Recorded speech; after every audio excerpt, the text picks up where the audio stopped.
La vera Costituzione italiana, sì. Ho accettato volentieri di presentare questa provocazione di Troiani perché in realtà sulla mia pelle, per esperienza vissuta come magistrato prima, come esponente di governo, come parlamentare, come opposizione a questa realtà che si è prodotta in tutti questi anni, ho potuto constatare che una cosa è la Costituzione formale, quella che abbiamo studiato a scuola, altra cosa è la Costituzione materiale, cioè come viene piegata agli interessi di parte. E diciamola tutta, la Costituzione materiale ha vinto e sta vincendo, tanto è vero che il Parlamento ci sono e ci saranno, secondo anche le ultime proposte, solo nominati e non eletti, tanto è vero che al governo ci sta una maggioranza eletta dai cittadini di destra e di sinistra, tanto è vero che alla fine i politici girano, ma i funzionari, come la chiamiamo? P1, 2, 3, 4, 5, la P 100 e passa articoli, resta, cioè quella forza delle lobby finanziarie, economiche, di potere reale, che di qua e di là del Tevere comandano veramente e impongono una democrazia scartamento ridotta nel nostro Paese. Per questo io sento sempre più che mai oggi sulla mia pelle, sulle mie spalle, le parole di Borrelli: resistere, resistere, resistere. Questa presentazione di un libro molto curioso, stasera io sono Costanza Wolscher, giornalista tedesca di un quotidiano tedesco e segretario della Stampa Estera. Stasera parliamo della Costituzione, tema di cui si parla tantissimo in Italia, forse anche troppo secondo noi stranieri. Però ne parleremo in maniera magari un po' più leggera e un po' più divertente, visto il libro che presentiamo, che è di Marcello Troiani, dell'avvocato qui alla mia sinistra, che ha scritto La vera Costituzione italiana. La sua, sì, io avvocato.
Sul lavoro in teoria, perché effettivamente poi quelli che dovrebbero lavorare in tutti i campi, in tutti i settori, non lavorano, quindi va interpretato in questo senso. Quindi le persone che dicono noi sosteniamo il paese, e senza entrare ora in settori specifici, senza dire i banchieri, i finanzieri, quelli che fanno parte delle case, i magistrati, sì.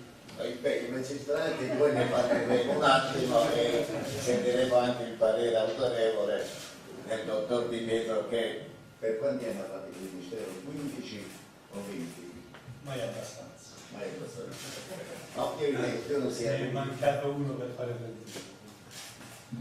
Allora stavo dicendo, un articolo ho già risposto, sull'altro, mi sembra che sia una semplice constatazione, molte cose che io ho scritto non sono tanto frutto di fantasia, ho cercato di colorirle, di usare molta ironia, molto humor, fare molta satira, però sono corpi estratti dalla realtà, a cui poi ho cercato di dare una forma, diciamo, più consumabile, più fruibile da parte del lettore, per renderli più divertenti.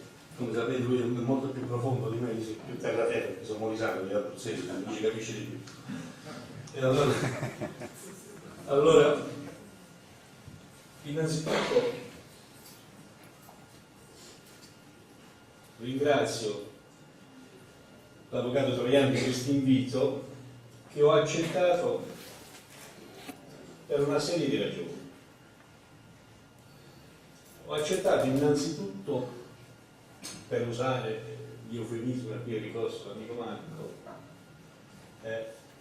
perché mi ritengo processualmente parlando una persona informata sui fatti. Per lui sono un imputato, però io mi ritengo una persona informata sui fatti. Quali fatti? Quelli che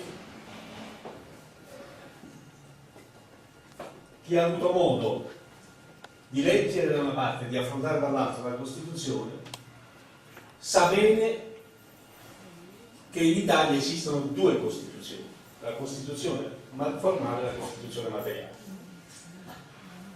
Ora io mi ritengo persona informata sui fatti per quanto riguarda la Costituzione formale, perché che se ne dica, che ho dovuto dare giustificazione anche in processi, sono laureato in giurisprudenza e sono laureato con una tesi in diritto costituzionale avente come titolo La Costituzione italiana a 30 anni dall'attuazione, perché non sono laureato 30 passati fa. Quindi, quantomeno l'ho letto. Lo dico perché io sono stato processato in quanto tra le tante accuse che sono state fatte vi è stato anche quello di essere io un agente della CIA a cui è stato dato falsamente una laurea per poter entrare in magistratura e quindi sfasciare la prima repubblica. Ora io confesso, quando ci fu quel processo mi sono difeso in un solo modo, ma se io non so manco parlare italiano, col libro ho parlato con questi che parlano inglese e mi hanno assolto. Compreso il fatto, non compreso, ma compreso il fatto. Allora, ciò premesso, Costituzione formale, mi ritengo anche una persona informata sui fatti, quantomeno, direi, la dico Marco, quantomeno persona informata sui fatti, con riferimento alla cosiddetta Costituzione materiale. Cioè, vale a dire, alla fine, l'amico Marcello lo ha scritto e riscritto in questo modo alla luce di ciò che ha visto essersi verificato in queste sezioni. Ma ognuno di noi può scriverla alla luce di quel che è la sua esperienza di vita, di lavoro, per come l'ha vissuto in questi tempi. Ecco, io vorrei fermare, ma sarò brevissimo, la mia attenzione su 3 articoli della Costituzione per come li ho vissuti io per l'attività che ho svolto. L'articolo 1, l'articolo 3 e l'articolo 21. L'articolo 1, secondo comma, la sovranità popolare appartiene al popolo. Allora, non voglio fare discettare di nulla, se ci fosse qui l'amico Ainis, il professore Ainis, ce lo direbbe lui, cosa vuol dire. Vorrei soltanto ricordare che questa mattina è stato reso pubblico l'ultima legge elettorale, che né più né meno che la precedente, che prevede appunto che non sia il popolo a scegliere chi deve rappresentare, chi essere rappresentato. Quindi ancora oggi siamo in una fase in cui chi si accinge a promuovere la Terza Repubblica si accinge a violare la Costituzione formale, cioè quella per cui questi padri ci avrebbe essere aperto. E questo perché in Parlamento non ci andranno persone scelte dal popolo, ma ci andranno persone scelte dai segreti elettorali. Quindi l'articolo 1, persone informate sui fatti, ritengo che mai come in questo momento dice più il vero quel che racconta ciò che avviene nella sua ironia. Qualcuno lo chiama paradosso, qualcuno lo chiama provocazione, però la verità è che la provocazione è che scrive le leggi in modo tale da violare la Costituzione senza commettere reato, perché lo fa con una legge e quindi non è manco reato. L'articolo 3, l'uguaglianza di fronte alla legge. L'amico Marco ne ha spiegato un aspetto del perché non tutti sono uguali di fronte alla legge. Non sono uguali di fronte alla legge perché nella Seconda Repubblica, rispetto alla prima, perché è vero che già il giorno dopo che è stata fatta questa benedetta Costituzione si è cercato di violarla, ma è anche vero che la seconda è stata peggio della prima, considerando la seconda, io considero la seconda Repubblica che è iniziato il giorno dell'arresto di Maria Chiesa e finisce in queste ore. Ritengo che la seconda sia stata peggio della prima e ritengo che la terza sarà peggio della seconda. Ritengo che la seconda, e di questo mi ritengo responsabile io, perché poi alla fine sono stato, in questo senso non sono più persone informate sui fatti, non può darsi che devo anche essere considerato responsabile, perché noi di fatto, parlando in italiano, attraverso l'inchiesta Mani Pulite abbiamo sfasciato la Prima Repubblica, un termine molto tecnico, il termine sfasciato, per cui sono stato processato e già prosciolto anche quello, però non è così. Una breve parentesi. Chi ha subito più processi? Lei o Marco Pannella? Marco Pannella è stato prosciolto per abnormità di quel che ha affermato. Quindi lui si chiama reato impossibile, reato commesso da Pannella. Per cui se io fossi stato giudice l'avrei sempre assolto, perché è un reato impossibile. Però lasciando l'ultima parola, come posso dire. Per cui, ciò premesso, tornando a noi, vorrei riguardare in questa seconda Repubblica che è avvenuta rispetto alla prima. La prima Repubblica, io ho scoperto una cosa: i puff, i scatoloni di Mazzetti. Nella seconda Repubblica ho scoperto le consulenze, la nuova legge sul finanziamento dei partiti che prevede che basta che tutti e due lo dichiarano, non è più reato. Ho scoperto che non si dà più la Mazzetti ma si dà un incarico. Ho scoperto soprattutto che se qualcuno ha bisogno di sbiancare un reato basta che fa una legge che dice che non è più reato, basta che fa una legge che dice che il tempo che deve trascorrere per processarla è la metà, basta che fa una legge che dice che quel che prima era prova non è più prova. L'uguaglianza di fronte alla legge non c'è, a seconda di come li chiamano. Mi sembra che anche questo sta scritto qua, se l'andate a vedere. Ecco perché io dico attenzione, è vero che a volte fa sorridere leggendo questo libro, che mi dispiace di essere, ma l'ho pure letto, oltre che avuto, l'ho pure letto, perché c'è chi viene regalato non lo leggo, no? Perché sta regalato, l'ho pure letto, l'ho pure sottolineato e estraniato, qualcosa avrei senso ancora più duro. Cosa voglio dire con questo? Voglio dire che nella sua diciamo così, forza devastatrice con cui è scritto, dice quel che ipocritamente non dicono ma viene commesso tutti i giorni. Articolo 1, articolo 3. Scusatemi, l'articolo 21. L'informazione, l'articolo 21 è la libertà di informazione, la pluralità di informazione, cioè la possibilità che tutti possano esprimere liberamente il proprio pensiero. Ma dove? Ma dove? Ma dove sta? Avete visto o no che c'è un'altra realtà al di fuori di quel che sono il potere parlamentare, il potere governativo, il potere economico, cioè c'è un'altra realtà che dipende da come te la racconta per stravolgere le coscienze e anche la conoscenza.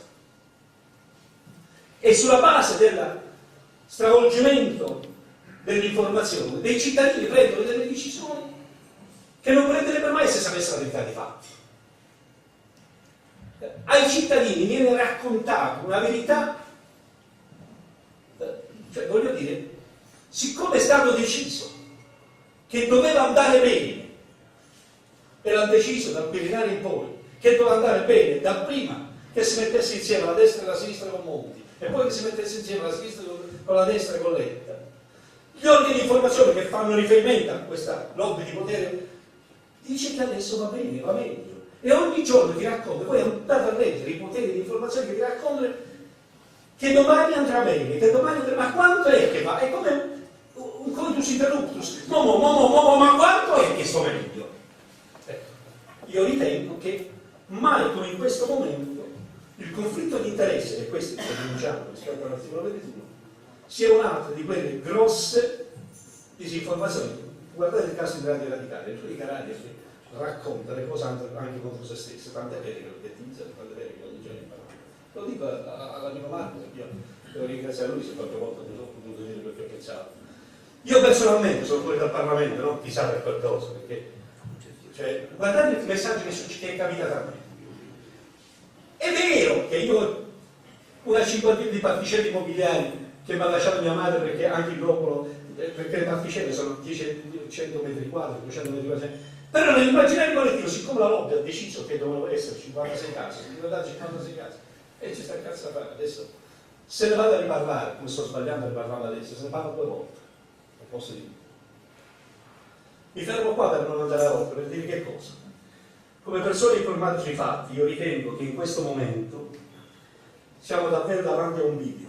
O le persone che hanno la testa sulle spalle cercano di raddrizzare, prima che la Terza Repubblica parta, di raddrizzare l'armamentario con cui parte questa Terza Repubblica, o nella Terza Repubblica si verificherà quella che si è riuscita a contenere a cavallo tra la prima e la seconda, cioè la rivoluzione, la rabbia, l'esplosione, le vetrine rotte, le macchine sfasciate e i morti per strada.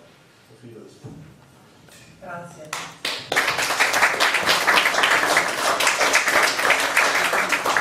Pietro, lei che dice, chi potrebbe essere in grado di cambiare qualche cosa, o di rispettare questa Costituzione, o di modificarla, o riscriverla? Appunto, se la sovranità è così limitata, come se ne esce uno da questa situazione? Innanzitutto mi perdoni una nota leggermente polemica con lei. Non è che in Germania è stato meglio, tant'è vero che dovete fare causa agli Stati Uniti perché vanno messi sotto intercettazione per poi la cancelliera. Quindi voglio dire, ho voluto fare questa nota per dire che cosa? Che purtroppo siamo in una realtà mondiale in cui c'è da avere paure rispetto alle sovranità, alle indipendenze, alle libertà. Giustizia credo che ha detto che non si può portare nelle carceri sovraffollate. Una volta oltre a quelle di California. Vabbè, io non voglio entrare in quello, voglio soltanto dire una cosa, che noi in un paese, in uno Stato di diritto, un paese democratico, non dobbiamo avere delinquenti, non dobbiamo avere carceri. Vorrei non avere le carceri, per virgola, in quanto non ho delinquenti, ma non è che siccome ho delinquenti non devo avere le carceri. Dobbiamo avere una giustizia che funzioni, che è una cosa diversa, e che non funzioni in Italia è vero, però se vogliamo poi centriamo. Torniamo alla domanda. La domanda che lei mi pone è quindi chi può fare qualcosa.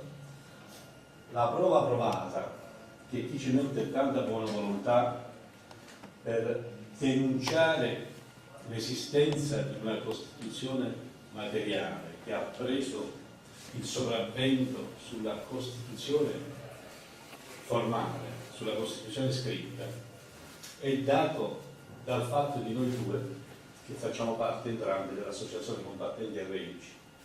Entrambi, ognuno nel suo campo, credo si possa riconoscere che abbiamo fatto il nostro dovere, lui di politico dell'opposizione contro il sistema partitocratico, io quantomeno ritengo che l'avevo fatto come magistrato cercando di fare il mio dovere. Il risultato è poi come forza politica per mantenere la sua indipendenza. Il risultato è che tra il partito radicale l'1% io manco quello. Quindi noi non riusciremo a cambiare questo paese.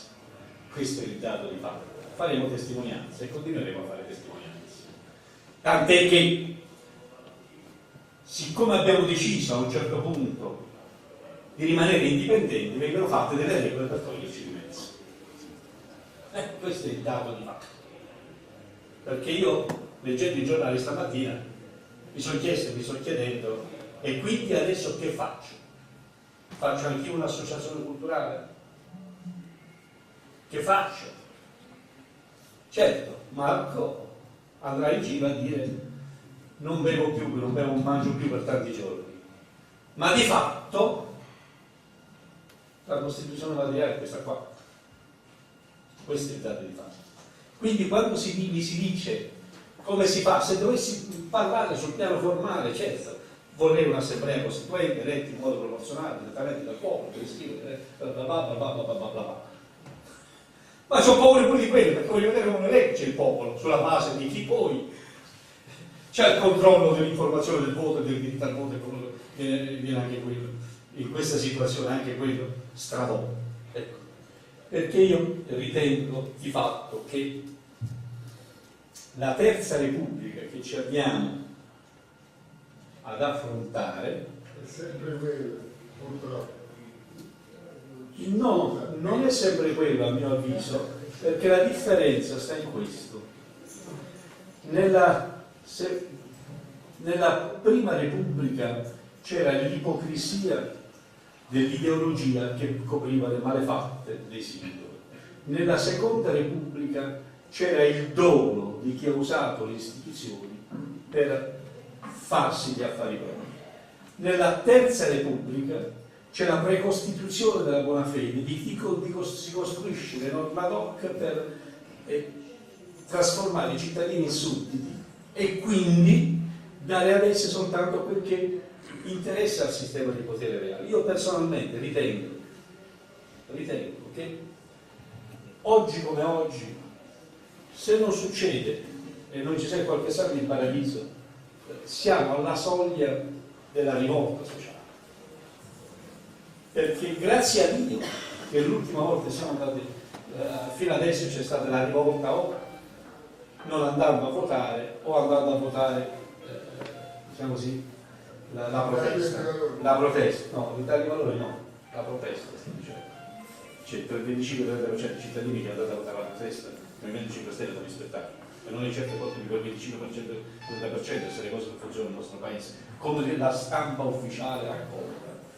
Perché la colpa di chi se la mente di chi ha schiacciato i piedi non è di chi ha il piede schiacciato, ma di chi gliel'ha schiacciato. Io credo che siamo alla vigilia in cui chi si sente i piedi schiacciati sta per reagire in un modo formalmente illegale, che io non condivido, da cui mi dissocio, ma che però è alle porte. Ecco, è alle porte. Questo è purtroppo, viene a me da dire in termini. Dopodiché, proprio perché io sono venuto qui per parlare della Costituzione italiana per come la vedo io, e credo che sia anche questa l'ultima volta che prendo la parola io, poi lascio a voi concludere, vorrei entrare su una parte della Costituzione italiana, non ruberò molto tempo, credetemi, su una parte della Costituzione italiana che voglio affrontare, non voglio sfuggire, poi penso di affrontare io, che è il titolo 4, la magistratura. Io non voglio scappare dalle mie responsabilità. Sapete Federico che aiuta a conoscere. Io ho letto le due versioni, 101 e 113 della Costituzione italiana, quella formale, se non erro 79 e 87 della Costituzione versione troiana. Potrei scriverne un'altra anch'io di versione, ma siccome l'ho vissuta dall'interno, perché ho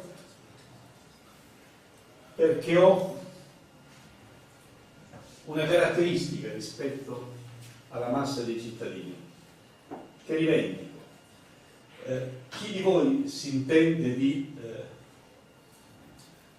diritto processuale, cioè la parte processuale, l'organizzazione processuale, sa che tutta l'impalcatura si regge, il diritto processuale penale, si regge sui cosiddetti soggetti processuali. Vi vorrei l'avvocato si sbaglia. Bene, io ho avuto l'avventura, la sventura, non lo so, chiamatelo come vi pare, nella vita, di aver rivestito i panni di tutti i soggetti processuali. Ho fatto il poliziotto, ho fatto il magistrato, faccio l'avvocato, ho fatto il testimone, ho fatto la persona informata sui fatti, ho fatto l'indagato, ho fatto l'imputato, ho fatto la responsabile civile per l'ammento, ho fatto tutto. Per cui ho avuto l'opportunità. Qual era il ruolo che preferite di questo? Ci arrivo proprio per questo. Ho avuto l'opportunità, attraverso questo ruolo, di poter vedere in ogni angolo visuale come funziona la giustizia in Italia. E quindi mi sono fatto la mia idea. Perché è vero questo. Dipende dai panni che vesti per renderti conto di fronte a quale giustizia ti trovi. sto dicendo una cosa molto delicata. Allora, io posso dire da subito che anche con riferimento agli articoli 101 e 113 della Costituzione, che per quanto mi riguarda io vorrei fossero quelli che stanno scritti nella Costituzione formale applicati anche nella Costituzione materiale, quindi non vorrei cambiarli. Per esempio io sono certo che l'avvocato Troiani, dove c'è scritto a un certo punto, credo l'articolo 112 della Costituzione, quella formale, prevede l'obbligatorietà dell'azione penale, probabilmente l'avvocato Troiani prevederebbe la facoltatività dell'azione penale. Non io, chi vuole commentare? Io personalmente sono per l'obbligatorietà. Ma cosa ho voluto dire con questo? Ho voluto dire, tanto per capirci, che premesso che per me quella che sta scritta nella Costituzione formale dovrebbe essere la reale Costituzione anche sul piano materiale, io in ciascuno dei panni che ho avuto modo di rivestire ho riscontrato che quella materiale non corrisponde a quella formale neanche per quanto riguarda il titolo 4 della Costituzione. Quindi non è giusto dire in quale panno, perché per ogni panno c'è qualcosa che non funziona, a mio avviso. Cambiare i panni e essere te stesso, Questa è una parola che poi mi traduci che vuol dire. Perché Cioè, poi devo andare. Posso chiedere io? La continuità della tua cultura e delle tue convinzioni. Infatti io ho ricomprato 3 pecore ultimamente, 4 vacche, 2 mucche, una capra, ieri mi ha fatto 6 cani, 6 cucci un cagnolino, me la vuoi dire, quello è sicuro che è l'attività che sto a fare, che è quello che mi ha insegnato da me. Cosa voglio dire con questo?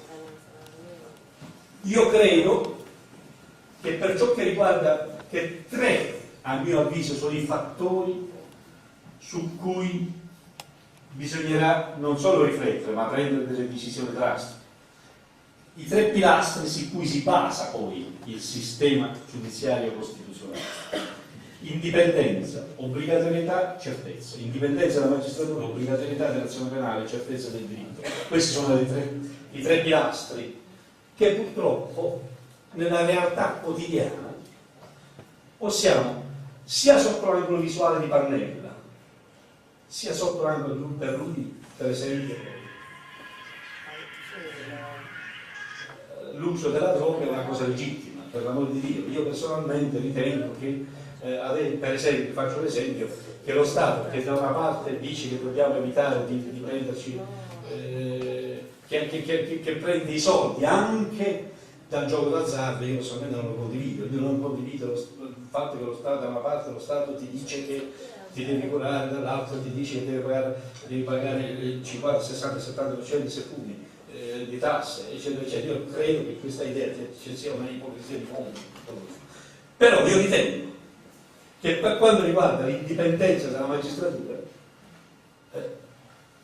c'è da intervenire su fatti reali per prendere atto se la magistratura si è sempre dimostrata indipendente e ci sono state porte delle regole.